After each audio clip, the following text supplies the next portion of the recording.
Good morning students, कैसे हैं आप लोग। आई होप कि आप बहुत ही अच्छे होंगे। तो आज इस वीडियो हम डिस्कस करने वाले हैं पेपर नंबर 3। इससे पहले हमने 2 पेपर डिस्कस कर लिए गए। इस साल हमारे इस चैनल पे 180 टेस्ट है सीरीज आपको दी जाएगी। जो आपका टेस्ट है वो हमारे ऐप पे करवाया जा रहा है। तो यदि आपने अभी तक टेस्ट सीरीज ज्वाइन नहीं किया है तो ज्वाइन कर सकते हो। स्क्रीन पे चल रहे व्हाट्सएप नंबर से आप कॉन्टेक्ट कर सकते हो। वहाँ पे आपको मैसेज करना है कि हमें टेस्ट सीरीज ज्वाइन होना है, ठीक है। वहाँ टेस्ट सीरीज में आपको 10,000 प्लस क्वेश्चन मिलेंगे प्रैक्टिस के लिए। उसके साथ ही साथ शॉर्ट नोट्स आपको अवेलेबल रहेंगे। उसके साथ ही साथ आपको 180 टेस्ट सीरीज रोज प्रतिदिन आपको एक टेस्ट सीरीज है वो मिलने वाला है। इन सभी जितने भी टेस्ट होंगे उनकी पीडीएफ आपको वहां पे मिल जाएगी, जिससे आप सॉल्यूशन करके सोल्व करके एक इंडिया की टॉप कॉलेज में एडमिशन ले सकते हो। साथ ही साथ हमने यहाँ पे 15 घंटे का, ठीक है, रोज प्रतिदिन आपको एक दिन पहले, मान लीजिए कि आज 3 तारीख है तो 2 तारीख को ही 3 तारीख को आपको कैसे पूरे दिन पढ़ना है, कौन कितने टाइम आपको बायोलॉजी पढ़ना है, कितने टाइम आपको फिजिक्स पढ़ना है, ठीक है। तो उस तरह से टाइम शेड्यूल करके आपको दिया जाएगा, जिससे कि आप इस साल इंडिया की टॉप कॉलेज में एडमिशन ले सकते हो। और प्रतिदिन आपको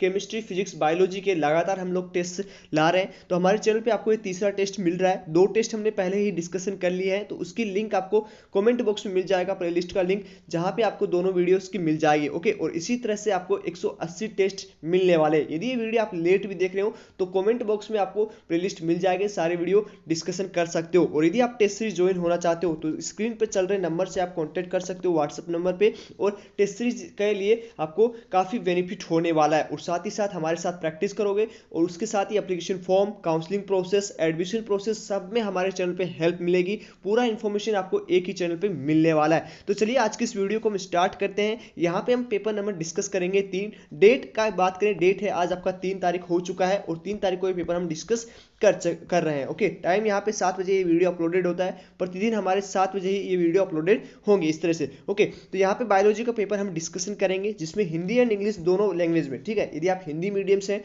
तो हिंदी मीडियम के आप देख सकते हो। यदि आप इंग्लिश मीडियम से हो तो इंग्लिश मीडियम के इस तरह से देख सकते हो। यदि कोई भी आपको गलती लगती है, किसी भी क्वेश्चन में करेक्शन लगता है, तो आपको कमेंट बॉक्स में जरूर बताना है। और साथ ही साथ कमेंट बॉक्स में ये भी बताना है ईमानदारी से कि कितने क्वेश्चन आपके सही हुए हैं, ओके। साथ ही साथ एक चीज और ध्यान में रखिए, इन सभी का आंसर है वो नीचे आपको वीडियो के एंड में आपको मिल जाएगा, ठीक है। तो वहां से आप चेकआउट कर सकते हो। तो वीडियो को लास्ट तक जरूर देखें, सारे क्वेश्चन ईमानदारी से आपको इसे क्वेश्चन आपके एग्जाम में आने वाले हैं। तो चलिए वीडियो को स्टार्ट करते हैं। सबसे पहले क्वेश्चन है, तो सबसे पहला क्वेश्चन है, यहाँ पे आप देख सकते हो, निम्न में से कौन सा अवयव बैक्टीरियल कोशिका को चिपकने के विशिष्ट प्रदान करता है। तो ये बहुत ही इजी क्वेश्चन है। इसमें 4 ऑप्शन आपको दिए गए हैं। इंग्लिश मीडियम से हो तो आप इंग्लिश मीडियम की तरफ ये क्वेश्चन रीड कर सकते हो, ओके। तो यहाँ पे फर्स्ट का क्या आंसर जाएगा, which of the following component provide the final proof of the DNA has the genetics material, ठीक है। जो चिपकने में सहायता करता है, विशिष्ट प्रदान करता है, तो वो कौन सा है। Nuclear membrane, plasma membrane, glyco इस उसके साथ ही साथ सेल वॉल, ठीक है। तो चौथे में से क्या आंसर जाएगा 4 में से, तो इसका आंसर जो जाने वाला है वो आपका जाएगा थर्ड आंसर, ठीक है। थर्ड आंसर यहाँ पे सही आंसर होगा। उसके बाद में है सेकंड आपका है, डीएनए एक आनुवंशिक पदार्थ है, इसका अंतिम प्रमाण किसने किया था। तो ये बहुत ही इजी क्वेश्चन है और इस तरह के एनसीईआरटी के जो क्वेश्चन है वो आपके कभी भी गलत नहीं होने चाहिए, ओके। तो इस तरह से आपको ध्यान में रखना है, यदि आपका एनसीईआरटी का क्वेश्चन आ रहा है तो वो आपको 100% सही करना होगा, ओके। तो सेकंड में क्या आंसर जाएगा, डीएनए एक आनुवंशिक पदार्थ है, इसका अंतिम परिणाम किसके प्रयोग से आया था। तो आपको ये एनसीईआरटी में चारों ऑप्शन मिलेंगे, तो इसमें आपको कंफ्यूजन नहीं होना है। तो इसमें किसके द्वारा आया था, तो सबको पता है कि सेकंड में जो आंसर जाएगा वो आपका जाएगा फर्स्ट आंसर, ठीक है। हर्स एंड चेज ने दिया था। उसके बाद में है इकोलॉजी से क्वेश्चन है, जैवमंडल सुरक्षित क्षेत्र का वह भाग है जो कानूनी रूप से सुरक्षित है और जहां मानव की किसी भी गतिविधि की आज्ञा नहीं है, वो क्या कहलाती है, ठीक है। थोड़ा सा एनसीईआरटी से बाहर है लेकिन इसका एनसीईआरटी में डिस्कशन किया गया है। तो इकोलॉजी से एक क्वेश्चन है, तो इसका क्या आंसर जाएगा। तो 4 ऑप्शन के आपके सामने हैं, चारों में से आपका जो आंसर जाने वाला है थर्ड में, तो वो जाएगा आपका फोर्थ आंसर। उसके साथ नेक्स्ट हम बात करेंगे, डीएनए प्रतिकृति के दौरान ओकाजाकी खंड किसको बढ़ाते हैं, ठीक है। तो ये आपका एनसीईआरटी का क्वेश्चन है, डायग्राम दे रखा है आपको, उस डायग्राम के बेस्ड पे ही आपको यहाँ पे डिस्कशन किया गया है, ठीक है। तो चौथे में आपका क्या आंसर जाएगा, तो यहाँ पे चारों ऑप्शन देख सकते हो। तो क्या आंसर जाने वाला है फोर्थ में आपका आंसर जाएगा थर्ड, ठीक है। थर्ड आंसर यहाँ पे जाएगा, थर्ड आंसर आपका यहाँ पे जाने वाला है, ठीक है। नेक्स्ट क्वेश्चन को हम रीड करेंगे, बाइलिन एसिड किसके द्वारा उत्पन्न होता है। तो ये बहुत ही इजी क्वेश्चन है जो आपके कई बार जो है ये थोड़ा सा नोट्स में है, नोट्स में यदि आपने नोट्स रीड करोगे तो आपको मिल जाएगा। एनसीईआरटी में इतना दिया नहीं गया, लेकिन इसका आंसर बहुत सारी एग्जाम में ये पूछा गया है। तो इसका आंसर 5 में क्या जाने वाला है? 5 में इसका आंसर जाएगा फोर्थ। ठीक है, फोर्थ यहाँ पे जाएगा। देखो ऐसे क्वेश्चन यदि आपको नहीं एनसीईआरटी से लगता है कि बाहर है, तो अपने नोट्स में ये क्वेश्चन लिख लीजिएगा, क्योंकि काफ़ी बार रिपीट होते हैं एग्जाम्स में। एक काफ़ी बार नीट में भी डिस्कशन किया गया है इस क्वेश्चन का। नेक्स्ट क्वेश्चन को हम सिक्स्थ को रीड करेंगे। निम्नलिखित में से कौन सा बहुलकी नहीं है? तो इसमें आपको ये भी एनसीईआरटी की लाइन है, क्लियरली लिपिड आपका वहाँ पे लिखा हुआ है। तो सिक्स्थ में जो आंसर जाएगा वो आपका थर्ड आंसर जाएगा। ठीक है, तो ये क्लियरली आंसर आपका एनसीईआरटी में लाइन है, काफ़ी बार एग्जाम में भी पूछा गया है। ओके, नेक्स्ट हम बात करेंगे निम्नलिखित में से बेमेल को चुनिए, मतलब जो मेल नहीं खाता है, जो इनकरेक्ट है। ओके, मिसमैच है। तो चार आपके सामने ऑप्शन है, तो क्या आंसर जाएगा चारों में से? तो मुझे जो आंसर लग रहा है इसका लग रहा है फोर्थ। ठीक है, एक लिंगी, पाइनस जो है एक लिंगी नहीं होता है, ये मिसमैच है। नेक्स्ट हम यहाँ पे रीड करेंगे, स्टोन H1 का केंद्रिकाभ के साथ क्या संबंध निर्देशित करता है? क्या डीएनए प्रतिकृत हो रहा है, डीएनए क्रोमेटिन रेशो संगठित है? तो ये बहुत ही आपको पता होगा, H1 जो स्टोन प्रोटीन होती है उसका क्या काम होता है। ठीक है, क्या काम होता है सभी को पता है, क्या काम में लिया जाता है, क्योंकि ये आपका मॉलिक्यूलर बायोलॉजी से क्वेश्चन है जो, और इस पोर्शन से काफ़ी क्वेश्चन पूछे जाते हैं। तो जितने भी प्रोटीन है, H1 प्रोटीन, H2, सारे आपको उनका क्या क्या काम है वो सारे आपको याद रहना चाहिए। ठीक है, आपकी एनसीईआरटी यदि आप देखोगे तो उसमें एकदम डायग्राम से आपको समझा रखा है। ठीक है, तो ये चलिए इसका आंसर क्या है? 8 में जो आंसर जाएगा वो आपका आंसर जाने वाला है सेकंड। ठीक है, तो इसका इजीली सेकंड आंसर आपका चला जाएगा। नेक्स्ट हम बात करें 9वें क्वेश्चन में, निम्न में से किसमें नर युग्मक कसाबी होते हैं? ठीक है, तो ये भी आपका एनसीईआरटी का लाइन है, ऐसे क्वेश्चन आपके कभी भी गलत नहीं होने चाहिए। ठीक है, तो इसमें जो आंसर जाएगा 9th में वो जाएगा क्या? एक्टोकॉर्पस। तो इसमें जाएगा फोर्थ आंसर। उसके बाद में 10वें क्वेश्चन को हम बात करेंगे, जब आप अपनी सांस रोकते हैं तब रुधिर में निम्नलिखित में से कौन सा गैस इनमें आपको फिर से सांस लेने के लिए प्रेरित करता है? ये थोड़ा सा आपको डायग्राम में समझाया गया होगा, जैसे CO2 और O2 का जो इस तरह से डायग्राम दिया हुआ है। ओके, तो वो डायग्राम आप एक बार देख लीजिएगा। ठीक है, आपको काफ़ी मदद करेगा ऐसे क्वेश्चन सोल्व करने में। तो यहाँ पे आप जब भी आप अपनी सांस रोकते हो, ठीक है, तो सांस रोकेगी तो ऑक्सीजन की कमी हो जाएगी और CO2 की मात्रा बढ़ जाएगी। तो इसमें क्या आंसर जाएगा 10 में? ठीक है, तो यहाँ पे CO2 सांद्रता का बढ़ जाना। ओके, और O2 नहीं, और यहाँ पे ऑक्सीजन नहीं होगा, ऑक्सीजन होगा, तो इसलिए ये नहीं होगा। ठीक है, तो इसका आंसर ये जाएगा। तो सबसे ज़्यादा CO2 की सांद्रता बढ़ने पे है ना हम लोग सांस के लिए प्रेरित होते हैं। ठीक है, नेक्स्ट हम बात करें 11वें क्वेश्चन में क्या आंसर जाएगा? तो 11वें आंसर क्वेश्चन में आंसर जाना है, युग्मक जनन के दौरान लिपिड में से कौन सी कोशिका सामान्यतः द्विगुणित होती है? तो कौन सी होती है? आपको 3N, N और 2N। ठीक है, तीनों का पता होना चाहिए, तीनों कौन सी कोशिका होती है। तो इसमें आपको आंसर कौन सा जाने वाला है? यहाँ पे हिंदी में चौथा ऑप्शन नहीं दिया गया, तो इंग्लिश मीडियम में चौथा आंसर ऑप्शन को देख लीजिए। ओके, मिसप्रिंट हुआ है यहाँ पे थोड़ा सा। तो इसमें जो आंसर जाएगा 11th में वो आपका जाएगा फोर्थ। ठीक है, फोर्थ यहाँ पे आंसर जाएगा। तो ये आप इंग्लिश मीडियम में एक बार देख लीजिएगा 11वें क्वेश्चन को। ओके, नेक्स्ट हम बात करेंगे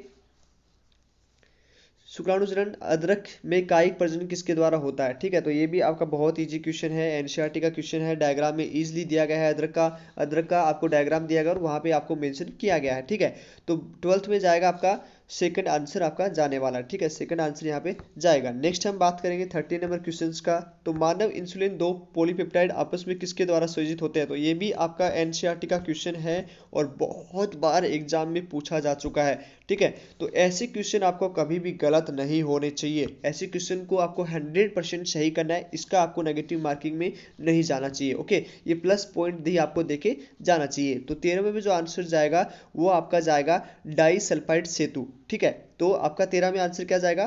थर्ड। नेक्स्ट क्वेश्चन की हम बात करेंगे, कच्चे नारियल में नारियल पानी क्या होता है? नारियल पानी क्या होता है ये भी काफ़ी बार एग्जाम में पूछा गया है। ठीक है, तो 14 में आपका क्या आंसर जाएगा? 14 में जो आपका आंसर जाने वाला है वो आपका आंसर जाएगा थर्ड। ठीक है, थर्ड आंसर यहाँ पे जाएगा, फ्री न्यूक्लियर एंडोस्पर्म। नेक्स्ट हम बात करेंगे 15 में, निम्नलिखित में से कौन सा एक प्लाज्मिड का अभिलक्षण नहीं है? ये भी काफ़ी बार एनसीईआरटी की लाइन है, एनसीईआरटी में दिया हुआ है। ठीक है, तो आप सेकंड चैप्टर को खोल के देखोगे वहाँ पे आपको मिल जाएगा।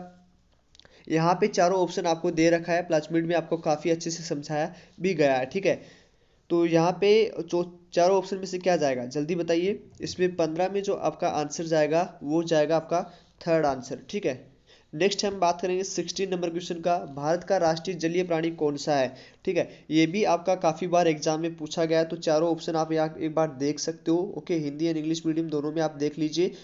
और यहाँ पे जो 16 में जो आंसर जाएगा वो आपका जाएगा फर्स्ट आंसर। ठीक है, तो फर्स्ट आंसर यहाँ पे आपका राइट आंसर रहेगा। नेक्स्ट हम बात करेंगे 17वां, एविना वक्रता किसके जैव अवन के लिए प्रयुक्त होता है। काफ़ी बार एग्जाम में पूछा जा चुका है, ऐसे क्वेश्चन आपके एनसीईआरटी के क्वेश्चन है और ये गलत नहीं होना चाहिए। ये सभी स्टूडेंट्स को पता है कि 17 में जो आंसर जाने वाला है वो सेकंड आंसर आपका जाएगा। ठीक है, नेक्स्ट हम बात करें जंतुओं और पौधों में विलुप्ति का निम्नलिखित में से कौन सा एक मुख्य कारण है। कौन सा एक मुख्य कारण है, तो ये आपका एनसीईआरटी का क्वेश्चन है, एनसीईआरटी में दिया हुआ भी है और ऐसे क्वेश्चन आपके गलत कभी नहीं होना चाहिए। तो इसमें 18 में जो आंसर जाएगा वो सभी स्टूडेंट्स को पता है कि 18 में जो आपका आंसर जाएगा वो सेकंड आंसर जाएगा। क्यों? क्योंकि यहाँ पे आवास हानि और खंडन हो रहे हैं, यहाँ पे पेड़ पौधों को काटा जा रहा है। ठीक है, और काफ़ी मतलब फैक्ट्रीज वगैरह लगने के कारण वहाँ पे बहुत ज़्यादा क्षति होती है। ठीक है, तो इसमें आंसर जो जाएगा वो सेकंड आंसर जाएगा। 19वें क्वेश्चन की बात करें, टेक पॉलीमरेज एंजाइम किसके द्वारा किससे प्राप्त किया जाता है। तो ये भी बहुत इजी क्वेश्चन है, एनसीईआरटी में भी दिया हुआ है।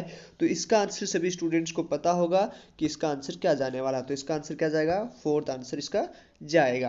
ओके, तो ऐसा जब पेपर आएगा इजी पोर्शन में तो आपके सारे क्वेश्चन है लगभग सही होने चाहिए। अब 20वीं क्वेश्चन हम जेनेटिक्स से दिए हैं और जेनेटिक्स में आपको हीमोफीलिया के बारे में यहाँ पे पूछा गया है। तो हीमोफीलिया आपको सभी स्टूडेंट्स को पता होगा, इसमें काफ़ी क्वेश्चन पूछे जाते हैं। तो इसमें से चारों आंसर में आपका क्या आंसर जाएगा, तो यहाँ पे 20 में जो आपका आंसर जाने वाला है कि आपको निम्नलिखित में से कौन सा हीमोफीलिया का सबसे अधिक उपयुक्त वर्णन प्रस्तुत करता है। मतलब कि इस चार ऑप्शन में से कौन सा ऐसा ऑप्शन है जो ज़्यादा हीमोफीलिया को बताएगा। तो यहाँ पे जो आंसर जाएगा वो फर्स्ट आंसर यहाँ पे जाने वाला है। ठीक है, तो ये यहाँ पे आप आंसर की चेक कर सकते हो। यदि किसी स्टूडेंट्स को किसी क्वेश्चन में करेक्शन लगता है तो वो कमेंट बॉक्स में जरूर बताएं। ओके, और साथ ही साथ ईमानदारी से बताएं कि कितने क्वेश्चन आपने सही किए हैं। ओके, और इसी तरह से टेस्ट सीरीज में भी आपको काफ़ी जो है रोज़ प्रतिदिन आपको 180 टेस्ट मिलने वाले हैं और ये अभी 180 में से तीसरा ही टेस्ट है। और अभी भी यदि आपने हमारे साथ टेस्ट सीरीज ज्वाइन नहीं किया तो स्क्रीन पे चल रहे व्हाट्सएप नंबर पे आप कॉन्टैक्ट कर सकते हो, वहाँ पे आपको टेस्ट सीरीज ज्वाइन होना लिख के भेज सकते हो, जहाँ पे आपको 10,000 क्वेश्चन,